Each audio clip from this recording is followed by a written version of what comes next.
अस्सलामु अलैकुम वरहमतुल्लाहि वबरकातुहू। अल्हम्दुलिल्लाहि रब्बिल आलमीन वस्सलातु वस्सलामु अला सय्यिदिल अशरफिल अंबियाइ वल मुरसलीन अम्मा बाद फ़अऊज़ु बिल्लाहि मिनश शैतानिर रजीम बिस्मिल्लाहिर रहमानिर रहीम रब्बि इश्रह ली सदरी व यस्सिर ली अमरी वहलुल उक़दतम मिन लिसानी यफ़क़हू क़ौली। एक आम सा प्रॉब्लम जिसमें हर बंदा ही, और सिर्फ बंदा ही नहीं, बंदियाँ भी मुब्तला हैं, थकावट, जिस्म में दर्द।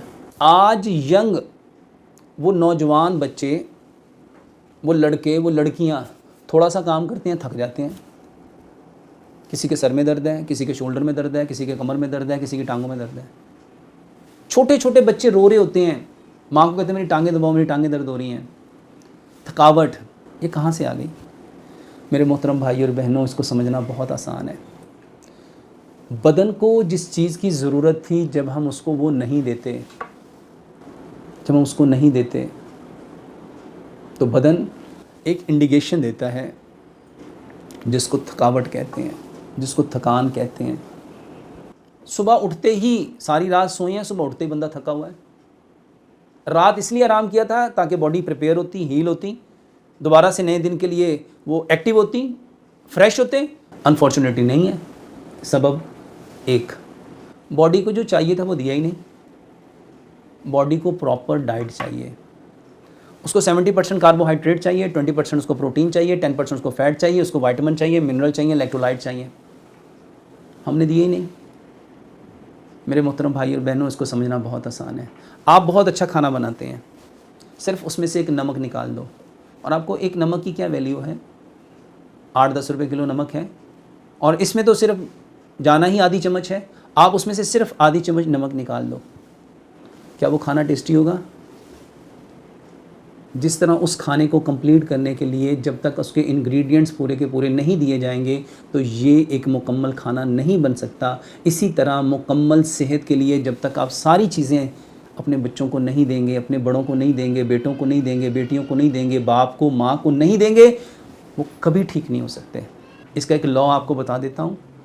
हकीम लुकमान कहा करते थे, अल्लाह सुब्हानो तआला ने जो चीज़ जिस तनासुब से पैदा की है उसको उस तनासुब से खाओ। पूरी कायनात में हम जिस मुल्क में मर्ज़ी चले जाएं, सबसे ज़्यादा आपको जो चीज़ नज़र आएगी वो फल और सब्ज़ियाँ हैं। हमारे जिस्म को 70% फल और सब्ज़ियाँ चाहिए।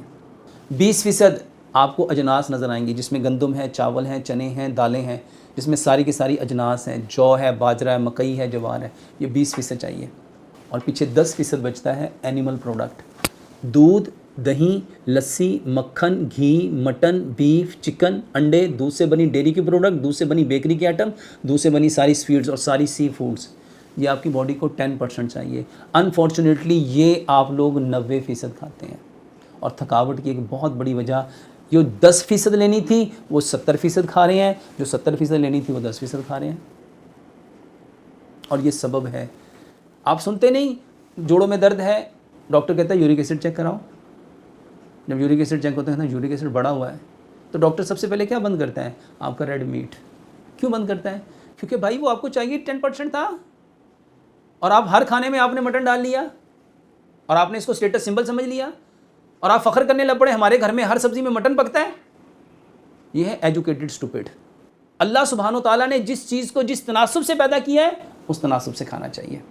और थके हुए हम क्यों हैं? हमारी डाइट प्रॉपर नहीं है।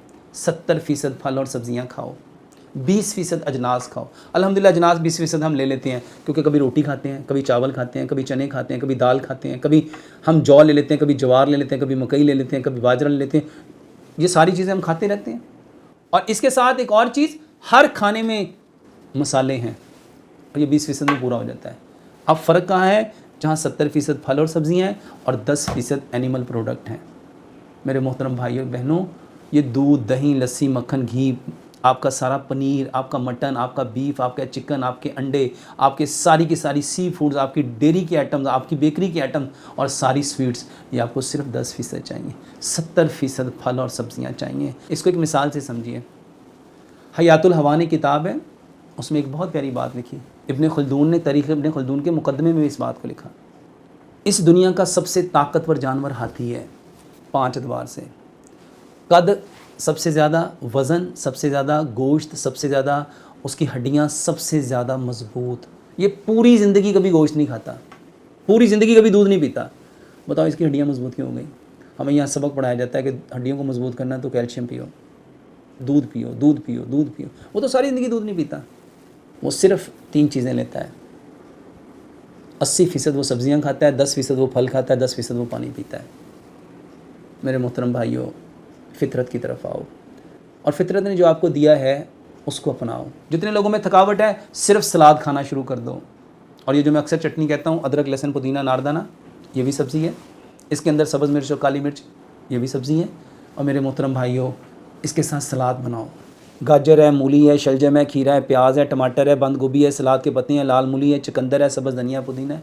1 पाव सलाद, 1 चम्मच चटनी का सुबह लो, 1 पाव सलाद, 1 चम्मच चटनी का दोपहर लो। लेके देखो, वल्लाह हाथी की तरह, अगर ताकत ना आए, कुव्वत ना आए, जिस्म ना बढ़े, फिर कहना। और इसके साथ जौ का दलिया खाओ, बेहतरीन। नबी सल्लल्लाहु अलैहि वसल्लम के दौर में हज़रत आयशा सिद्दीक़ा रज़ी अल्लाह ताला फरमाती हैं, हमारे यहाँ जब कोई बीमार हो जाता था, तलबीना चूल्हों पे चढ़ जाता था।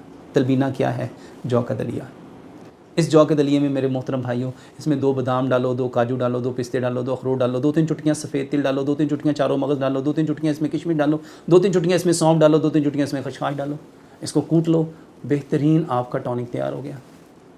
इसको दूध और गुड़ में बनाओ और इसके बाद कोई से 5-7 फल लो, उसको ग्राइंड करो, उसकी स्मूदी बना लो और उसको भी जब जौ का दलिया ठंडा हो जिसमें डाल लो। ये थोड़ा सा सुबह लो, थोड़ा सा दोपहर लो, थोड़ा सा शाम लो। ताकत का ख़जाना है।